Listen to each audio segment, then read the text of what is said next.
Hey guys, my name is Yumi here, where I talk about anything and everything related to money and how to grow your wealth.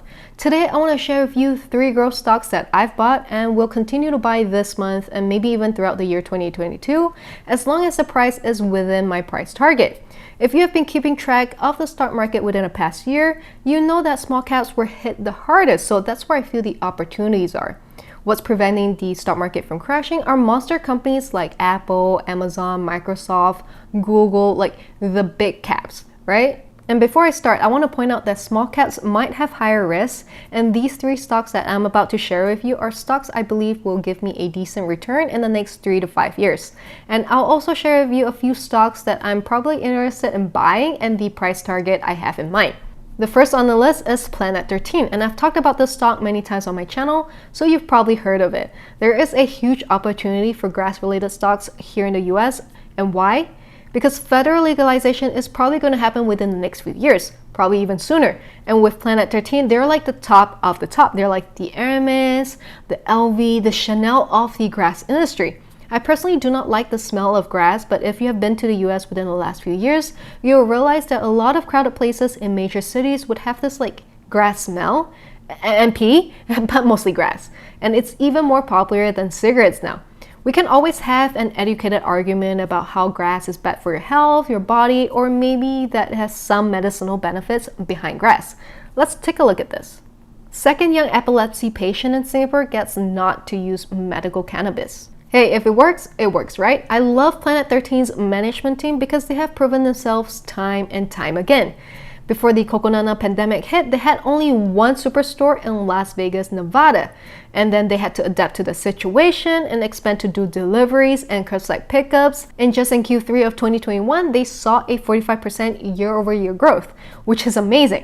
Now they have a second superstore in Anaheim, California, which is like 5 to 10 minutes away from Disneyland. Some people commented that they are the Disneyland of grass, which I thought was kind of funny. Like you go to their superstore to get high and happy, just like how Disneyland is to some people. Planet 13 bought a license to operate in Florida, and they were also awarded a license in Illinois. So that's at least 4 superstores in America in the future, and Planet 13 did say they might want to have 3 superstores in Florida alone, so that might bring the total to 6 superstores in the US. They're also expanding their operations in California with the recent acquisition of Nick's Green Wave Holdings. Today's announcement is an extension of the strategy we've laid out for investors of adding cultivation and production in California to vertically integrate and bring our highly popular products into the state. We are methodically expanding our footprint to drive top-line growth and improve profitability, said Bob Groesbeck, co-CEO and co-founder of Planet 13. If you take a look at their financials, they have over $70+ million in cash, guys, and right now they are less than $1 billion market cap company, roughly $600+ million US. This stock is currently in the OTC, but once it goes to one of the major exchanges, like maybe the NASDAQ, there's a high possibility that Wall Street might buy into it because they're not a fan of OTC stocks. What I like about Planet 13 is that they are a vertically integrated company, so they can control everything from the growing of the grass, like the cultivation, to processing, to manufacturing. And they have many brands under their belt like Haha Gummies, Dreamland Chocolate, and many more. Not to mention, federal legalization will allow them to ship their products directly to customers in other states or even other countries. We haven't even talked about the possibility of overseas expansion yet. So anytime the stock is between $3 to $4, it's a no-brainer that I'm buying, and I'm buying heavy. Because once it takes off, there's no saying that it's ever going to come back down. So I'm trying to build my position to where I want it to be. And I'm okay if I'm losing money in the short term, like right now. And we'll see if I'm right in the next 3, 5, or even 10 years. Like, I'll only look stupid if I end up losing my money in the long term, or if the stock does nothing for me in the long term. So only time will tell. And I love this stock so much for the long term that even if I 3x my money tomorrow, I have no intention of selling, not even one, like no way. Second on the list is Voyager Digital. Voyager Digital is a crypto brokerage, and don't worry if you're into crypto and never heard of this company before. It's a relatively newish company. They were founded in 2018 by a former CEO at E-Trade, Steve Ehrlich. Hopefully you have heard of E-Trade before. They're an online trading platform that allows investors to trade fractional shares of stocks. Voyager's main competitor is Coinbase, which I personally did not like. Their app kept crashing on me, so I had to find an alternative. It was between Binance, Crypto.com, and Voyager, and I felt Voyager was more user-friendly for me. But the downside of Voyager is they don't have a desktop web version at that time, which they do now. It's in beta mode, and they did not have a lot of offerings for altcoins or shitcoins that speculators love so much. Like, the speculator strategy is like you put $100 to every shitcoin there is out there and you see which one's the next Bitcoin and can 1000x your money. If that's your strategy, then Voyager will not be your main choice because they have only like 60 plus cryptocurrencies available compared to Crypto.com, which has over 200 plus cryptocurrencies. Voyager had some exciting news these past few months. Voyager Digital secured $75 million strategic investment from Alameda Research, the largest crypto market makers in the world. They also bought Coinify, so now you can make peer-to-peer payments, and they're also the official cryptocurrency with the Dallas Mavericks, owned by billionaire Mark Cuban, who went to the same school as me, ironically, but fun fact, and recently the official cryptocurrency partner of the National Women's Soccer League. What I like about Voyager is that their fees are much lower than Coinbase, and trading on the Voyager app is commission-free, and how they make money is by executing your order at a better price for them. So for example, if you have a limit order for Bitcoin at $50,000 and they executed it at $49,000, then they make a portion of that difference while helping you to save. It's essentially a win-win. I also like that they pay an interest of about 1 to 9% for just holding your cryptos in their app.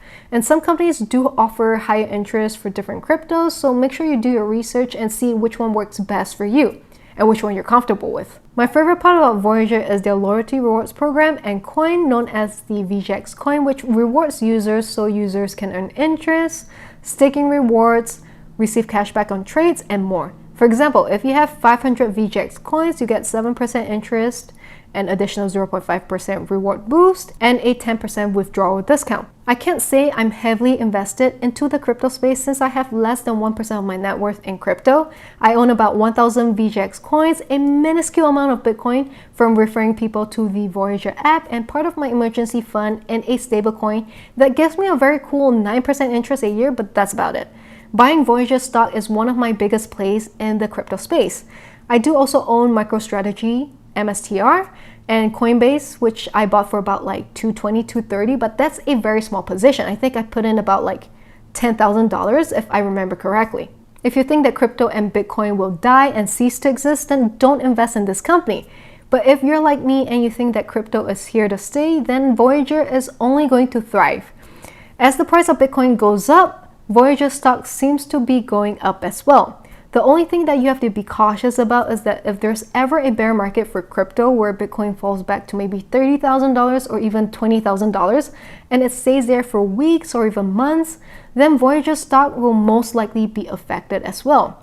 I don't want this video to be too long, but here are some key highlights.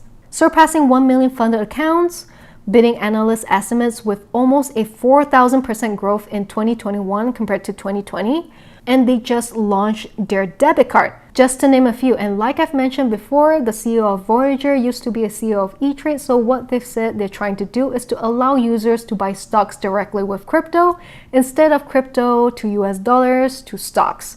And I can definitely see them doing this within the next couple of years, maybe even this year, and hopefully they're moving towards this direction because not a lot of brokerages are offering this service of buying stocks directly with crypto, so that's really exciting. And anytime the stock is under $15, it's a compelling buy for me. Right now it's only a $2-something billion market cap company, while Coinbase has a market cap of $50+ billion. I bought heavy when Voyager dropped to like $9, $10 a few months ago, so if it dips below $10 again, I'll definitely buy more.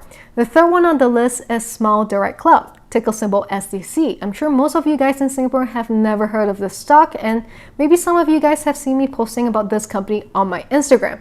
So what is Smile Direct Club? First, Smile Direct Club aligners are a series of doctor-directed, custom-fitting plastic trays that help straighten teeth that need mild to moderate adjustment for up to 60% less than traditional braces. And our average treatment time is 4 to 6 months. Their biggest direct competitor is Align Tech, the company behind Invisalign, as well as professional orthodontists. SDC is cheaper than traditional braces and Invisalign. It costs about $2,000 while Invisalign costs about $5,000.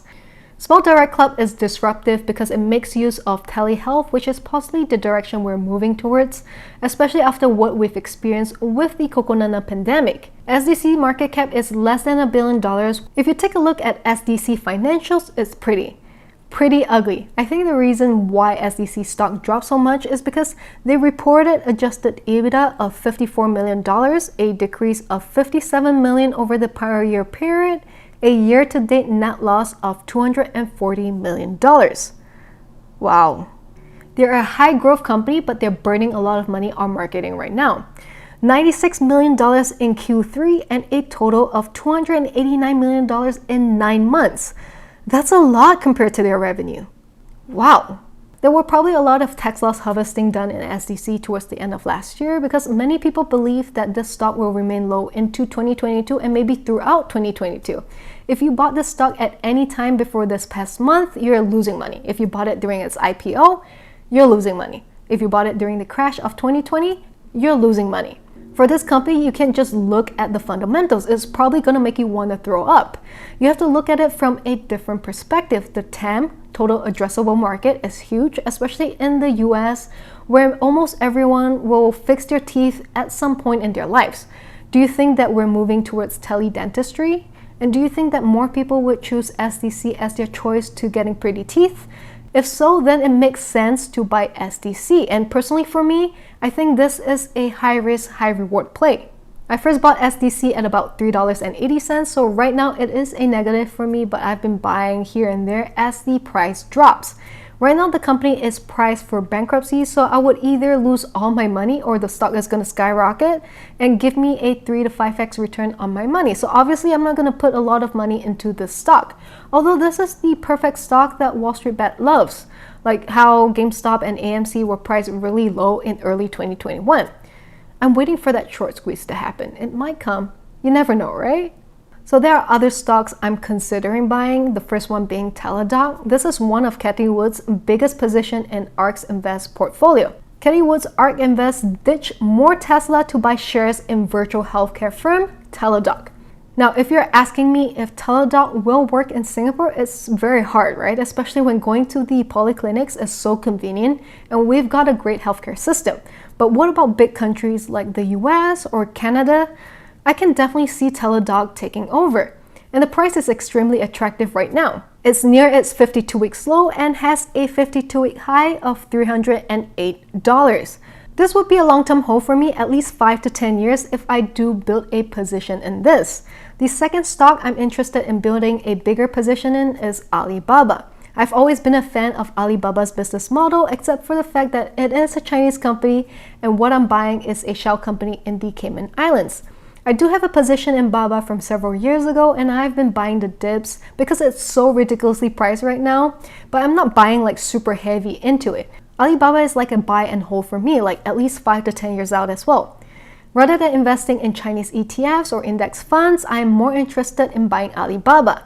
The third stock that I'm interested in buying is PayPal. Now, PayPal is not like a super high growth company, but it is what I call easy money. In my personal opinion, PayPal is an attractive stock because it is a safe fintech stock to hold. PayPal also announced a new partnership with Amazon, which will allow Venmo users to use the service as a checkout option on Amazon's platform. Right now, it has fallen 40% from its 52-week high. I would say I'm interested in buying PayPal if it drops below $150. And yes, there are a ton of stocks I'm interested in, but I have to think strategically about my money. I have a finite amount of money to pump into the stock market, so I have to think where is the best place to put my money so I get the highest ROI possible, especially when there are so many stocks that I like that are on discount right now. I could put my money into a large cap stock like Alphabet, which is Google, and then watch my money grow slow and steady, but why would I? I've got time on my side and I'm after that high growth. There are a lot of people who are fearful in the stock markets right now, especially when there are so many stocks that have fallen significantly from their all-time highs. How the human mind works is really interesting. When people like something and it dips 20%, they buy the dip. But then if it drops like 50%, they suddenly get fearful and stop buying completely. Like, what is going on? I saw this image being shared online a couple days ago about Bitcoin and felt it was too funny not to share because it applies to stocks as well. I'll buy it when it dips, it'll go lower. I'll buy when it dips, it'll go lower. I'll buy when it dips, it'll go lower. I'll buy when it dips, it'll go lower. And then FOMO buy when it's high. As long as you've done your research and like the direction of where the company is going in the long term and have a high conviction, then you should buy more as it dips more. Just like when I first bought Tesla, it didn't do shit for me for like 1.5 to 2 years, and I kept building my position and buying the dips. And then it skyrocketed a few years later, way beyond my estimates. One thing about the stock market is what happened in the past doesn't mean it's going to happen in the future. Just because a stock is at its all-time high doesn't mean it's going back to its all-time high or beyond.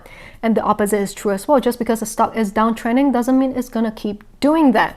I hope you guys appreciate me sharing what I've bought and what I'm interested in buying. Let me know in the comments below what you guys think about the stocks I've mentioned and what you're buying, if you're buying any, or if you're just waiting on the sidelines and why. I would love to hear from you, and I'll try to reply to each and every one of you. Please smash the like button, subscribe to my channel, and ring the bell icon so you get notified whenever I post a new video. And feel free to follow me on my Instagram. Thank you guys so much for watching. Have a nice day, and I'll see you again next time.